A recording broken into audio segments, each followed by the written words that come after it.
gusto ko lang pong ibigay yung kredito. I always do that naman, whether opposing party, o sino man, whether political or person, or sino man sa atin.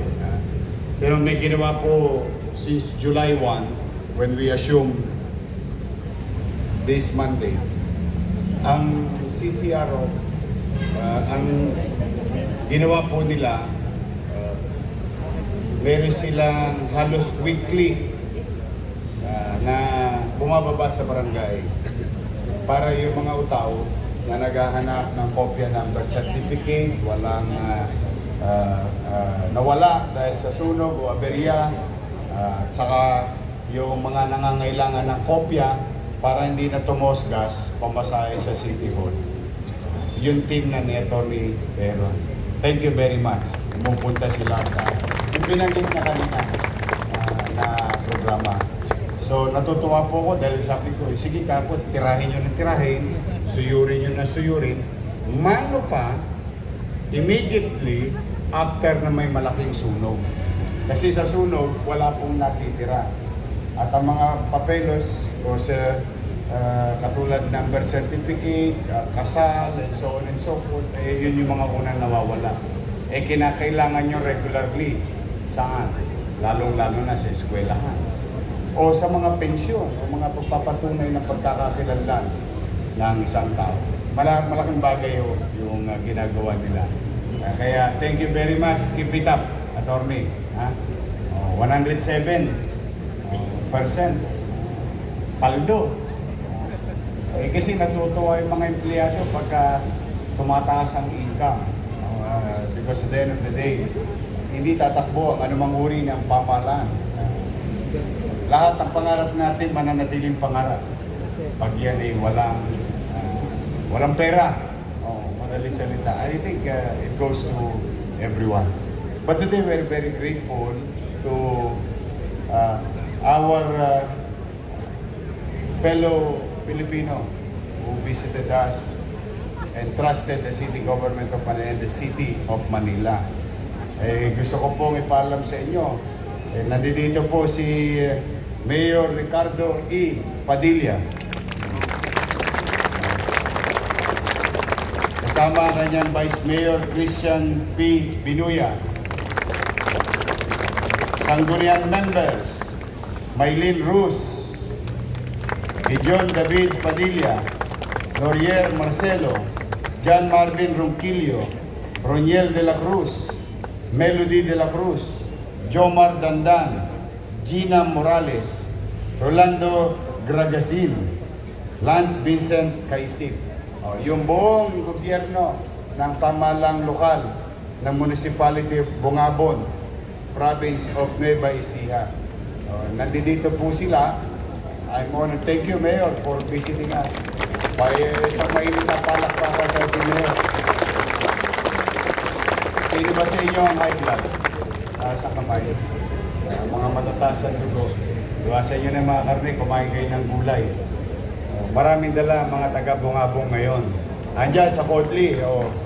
Ito sweldo sa isang araw, di ba?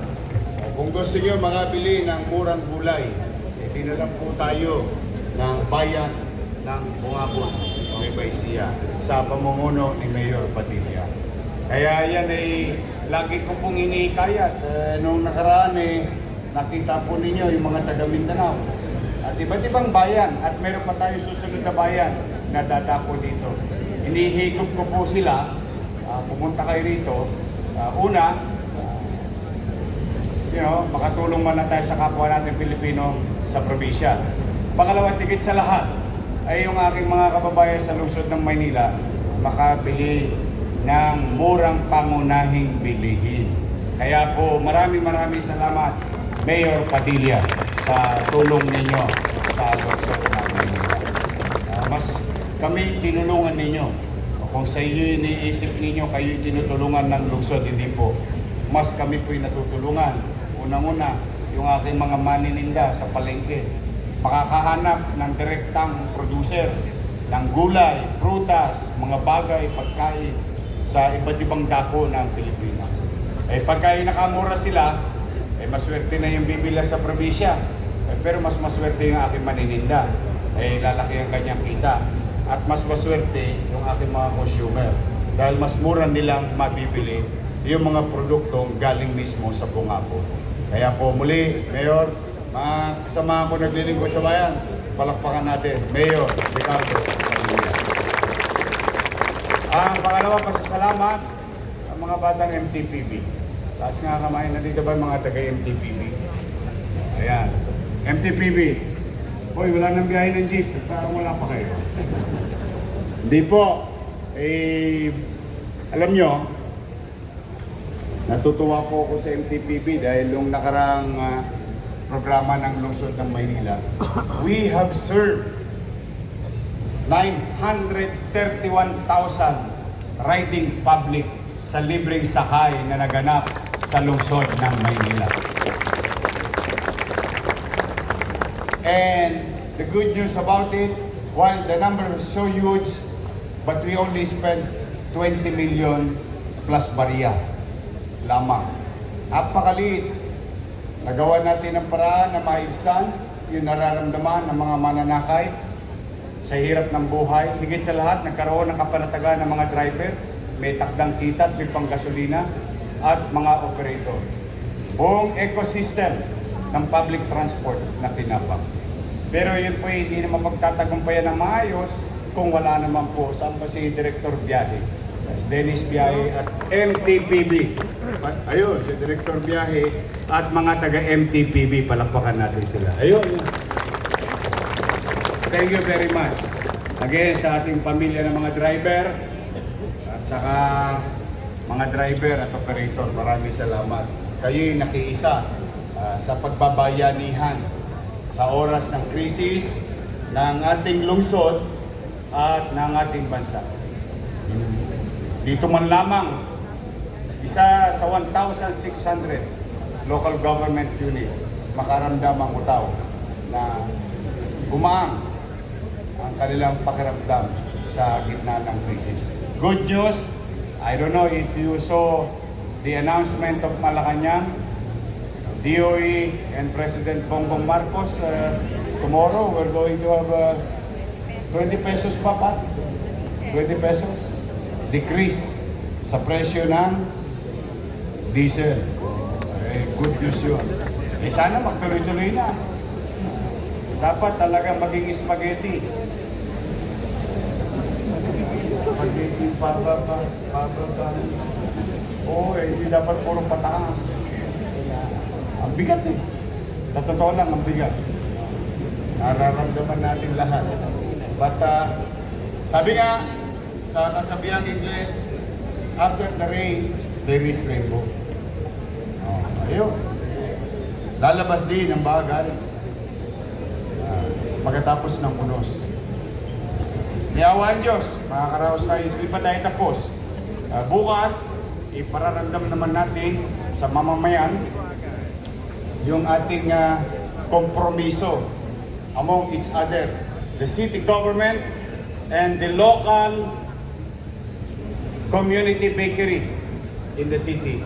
The city government will augment some cost of operation sa ating mga panaderya, yung mga participating panaderya. Ano pong bisa noon sa mamamayan? This is, in our own little way, surgically helping certain sector to reach as many as we can with the little amount being utilized by the city government through its taxpayers' money. Tomorrow, mag-start na tayo mag-deliver ng tulong sa mga panaderya. Na ang kompromiso naman nila, in the next 30 days, hindi magtataas ang what you call Filipino bread or Filipino basic bread. Ako naman paniwala ko, ito po ay mukha ng Filipino breakfast or almusal ng bawat pamilyang Pilipino. Hindi lang Manileño, Pilipino. Mayaman, middle class, mahirap. Pandesal, pandelimon, monay, Spanish bread. Putok. Ikaw, Jess, meron? Wala. Ang init ng araw. Ang aga tumaas ng araw. Buti na lang, may magic itong salamin to. Kaya lang, lugi ka, namumula na yung mata mo. Yan. Nag-iinit ka. Oo, totoo puti, ang aming na-reach na agreement, wala akong gagalawin sa kanila, basta proteksyonan lang ang mamamayan na magkaroon ng kaparatagan na anumang presyo nila ngayon ay hindi na papalo in the next 30 days. So may awa ang Diyos, tulong-tulong lang. Sa 16 naman, itong linggong ito, baka po dumating si President Marcos muli sa Maynila dahil baka ipatupad na yung programang bigas sa ating mga mamamayan, sa mga manggagawa, pampubliko at pribado. Malaking sektor ng mga manggagawa or working class. At siyempre, ganun din yung tuloy-tuloy na tulong natin sa mga transport group and some community members. But this time, the uniqueness of this program is some of the taxpayers will benefit from this program. And this will run for the next 6 months of our lives this year. Kaya pretty excited po kami na i-implement to. Maraming salamat, Telma. Pasensya ka na, makulit ako. Nakita mo yung kakulitan ko. Tumama sa aberya. Kung hindi tayo nagkayak, kung hindi tayo nagmadali, kung hindi tayo naging mabilis kumilos, malamang hanggang ngayon pa natin na-implement yun. But now we are ready to implement yung tulong na ibinigay sa atin ng Office of the President. I'm happy and thank you and proud of you. Thank you, Telma, at 10 ng iyong mga nais ko pong pasalamatan at kilalanin Doctors Without Borders is with us today. Medicine Sans Frontiers. Dr. Goygoy Manangama, Deputy Director Operation Paris Office.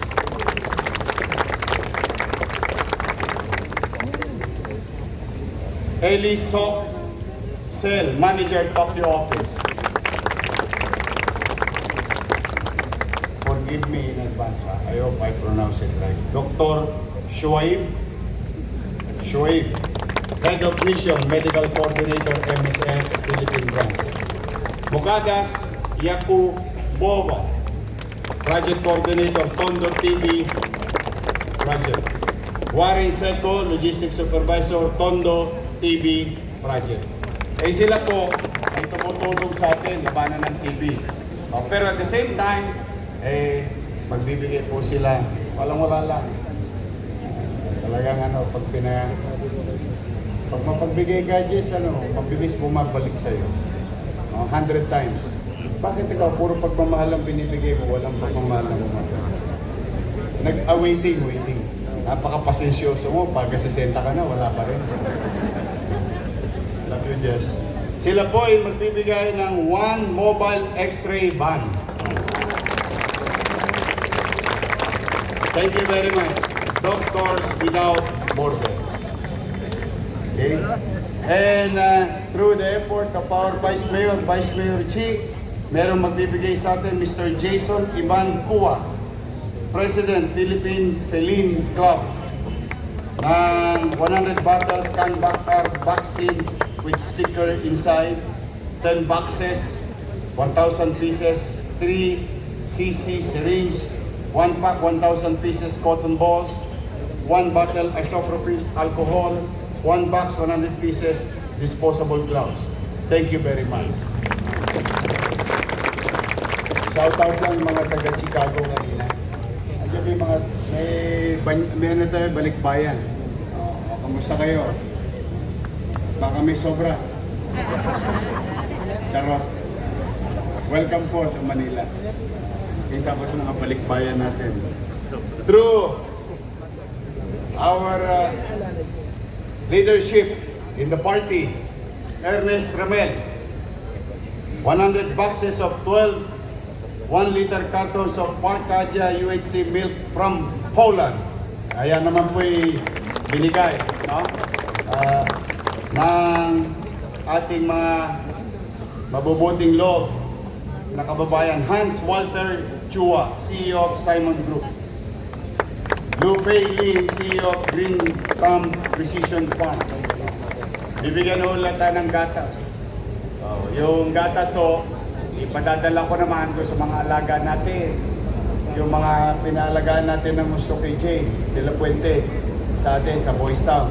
Yung mga lolo't lola ko doon. At saka yung mga batang kinakalingan natin. So, yan po. Umuulan ng biyaya at pagkakataon. Salamat sa Diyos. Nakita nyo, sumikat ulit ang araw sa Maynila.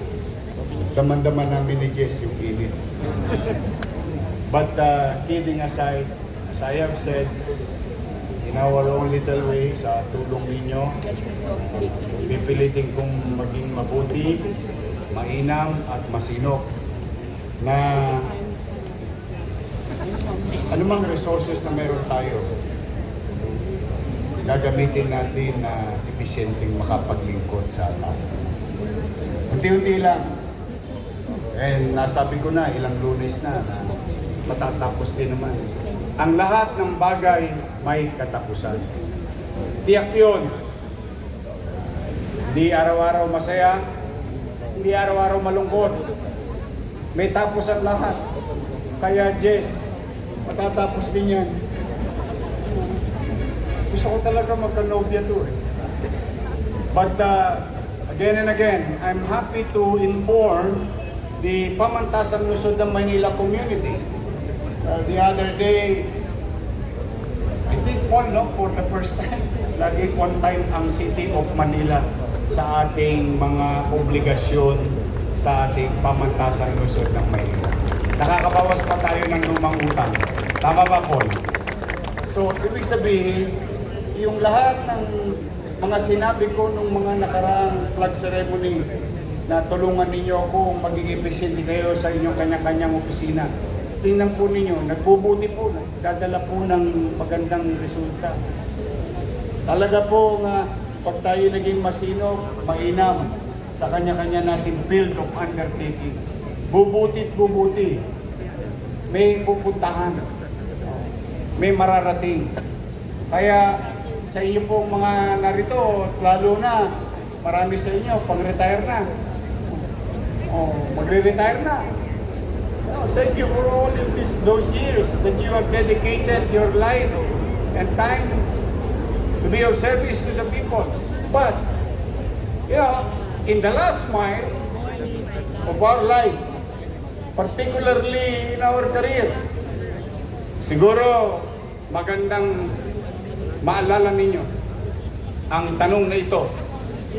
Sa nalalabing taon ng aking paglilingkod sa siyudad ng Maynila bilang bahagi ng pamahalaan, ano ba ang nagawa ko bilang kasapi nito?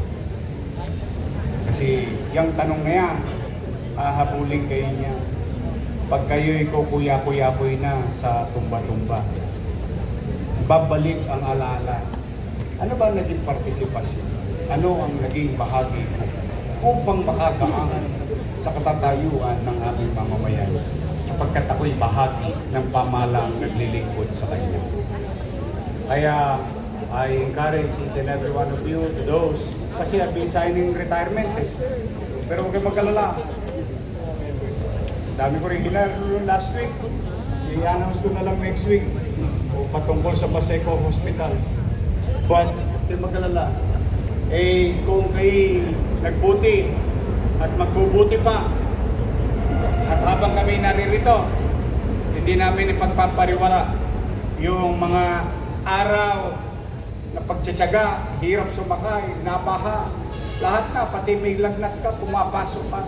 Lahat ng sakripisyo ninyo sa paglilingkod ay habang kami narito, pagbubutihan naman namin at papatuloy na maglingkod ng mainam sa ating mga bayan.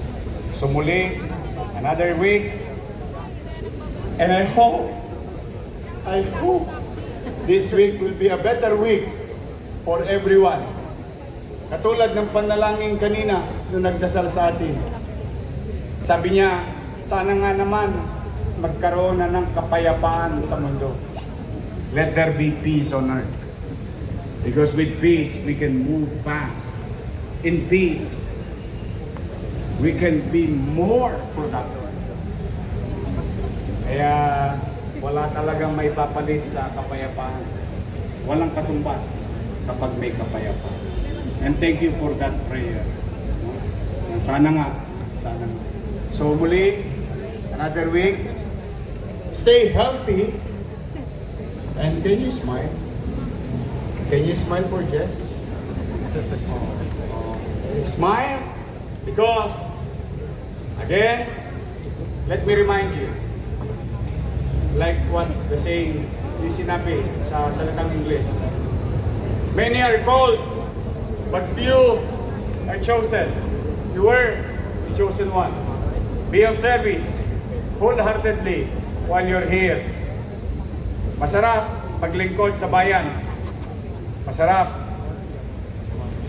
ang mabigyan mo ng ngiti ang isang nagdarahong, nakararamdam ng masamang karamdaman at napangiti mo, napalubag mo ang loob.